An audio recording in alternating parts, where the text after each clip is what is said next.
others. You may be the great intellectual giant ever born, but you are nothing. You are but a dry intellect. అర్థం చేసుకోండి. అంటే నువ్వు ఇంకొకరి కోసం పక్కవాడి కోసం ఆలోచించకపోతే నువ్వు చాలా మహామేధావి, గొప్ప శాస్త్రవేత్తవి అయినప్పటికీ యు ఆర్ ఎ వేస్ట్. నువ్వెందుకు పనికిరాని వాడివి. You are but dry intellect. తెలుసా డ్రై అంటే? తెలుసా? మెరకము అంటారు. విన్నారు ఎప్పుడైనా మెరకమే అంటే? ఏంట్రా మెరకము అంటే? మన పండ్లని. You are but dry intellect. నీకు తెలివితేటలు ఉన్నాయి కానీ పనికిరాని తెలివితేటలు, సమాజాన్ని పనికిరాని తెలివితేటలు. శ్రీరామ్ రెడ్డి ఆయన ఒక గొప్ప మాట్లాడతాడు.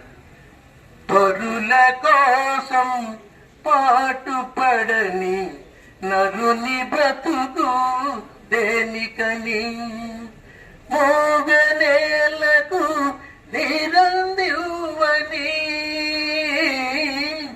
మోగనేలకు నిరందివ్వని వాగు పరుగు దేనికని.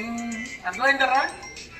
మోగనేలంటే చూసా ఎంత పదాలు వాడేంటి మాయ శ్రీరామ్ రెడ్డి.